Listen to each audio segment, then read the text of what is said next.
Halo, hai semuanya, selamat datang di Bacain Dong. Bantu channel ini berkembang dengan like, komen, subscribe, dan share. Semoga video ini bermanfaat untukmu. Selamat mendengarkan. Tambora.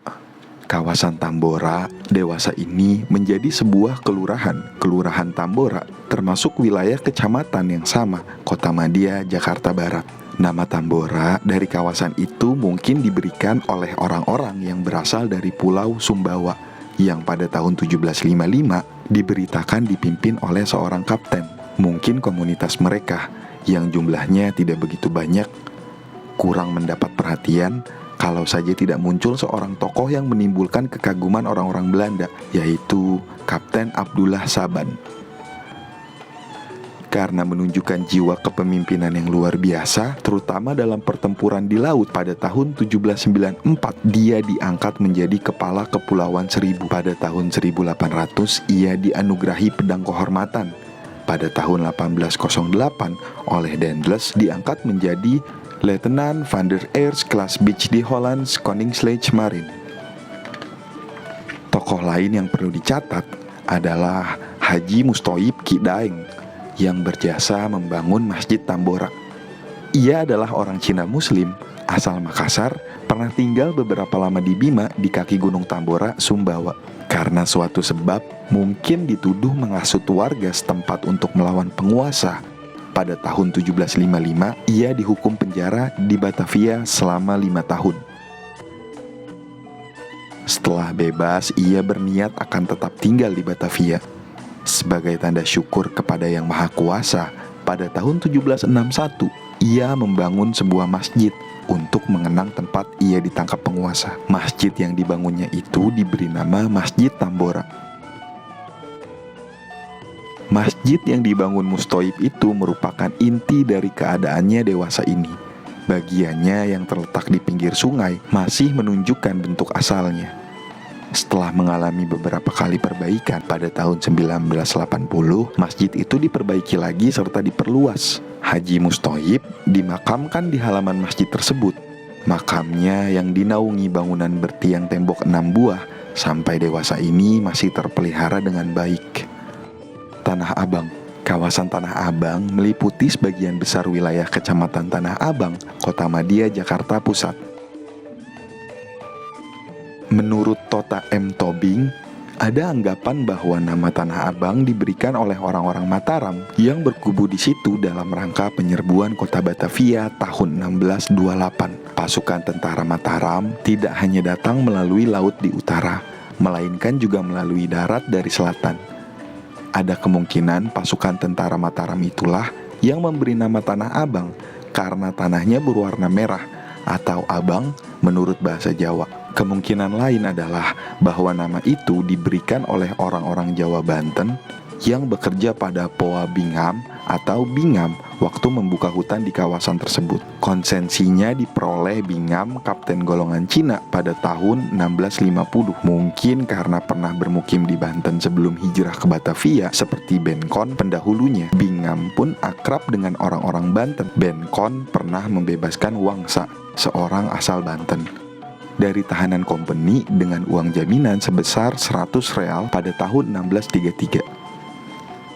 Tanah Merdeka merupakan penyebutan wilayah yang cukup luas di Jakarta Timur. Lokasinya sekarang terbentang antara Jalan Raya Bogor, Kelurahan Dukuh, Jalan Tol TB Simatupang, dan terus ke selatan Kelurahan Rambutan dan Kelurahan Ceger. Sekarang yang tersisa adalah nama jalan yang ada di Kelurahan Rambutan. Penyebutan nama Tanah Merdeka berasal dari masa penjajahan VOC berkuasa di Batavia. Pada waktu itu, bagi tokoh yang berjasa membantu VOC akan diberi lahan tanah di pinggiran kota Batavia dan tidak dipungut pajak. Mereka yang diberi tanah itu harus mampu menjaga keamanan dan harus membantu VOC dalam segala hal. Tanah yang diberikan kepada yang berjasa bagi VOC itu disebut Tanah Merdeka.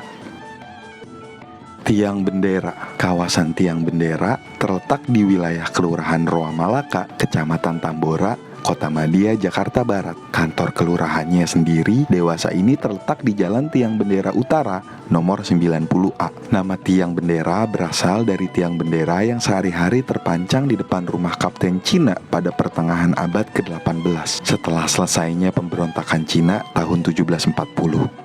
Setiap tanggal 1 penanggalan Masehi, mulai tahun 1743, pada tiang bendera itu dikibarkan bendera untuk mengingatkan warga Tionghoa untuk membayar pajak kepala, sewaan rumah, dan sebagainya. Menurut F.D. Han, di kalangan orang-orang Cina di Batavia, tanggal 1 setiap bulan penanggalannya Masehi biasa disebut Dag der Flag Hissing, hari pengibaran bendera. Demikianlah, maka kawasan tersebut dikenal dengan sebutan Kampung Tiang Bendera. Rumah tempat tinggal Kapten Cina tidak jelas siapa namanya. Awalnya bukanlah rumah dinas, melainkan rumah milik pribadi yang dibelinya dari Gubernur Jenderal Baron van Imhoff pada tahun 1743. Pada tahun 1747, setelah kapten itu meninggal, rumah tersebut dikuasai oleh Balai Harta Peninggalan dan dijadikan rumah dinas Kapten Cina mulai tahun 1805. Di rumah itu biasa diselenggarakan rapat-rapat Dewan Cina. Dewan tersebut kemudian menempati bangunan tua Belanda di Jalan Tongkangan.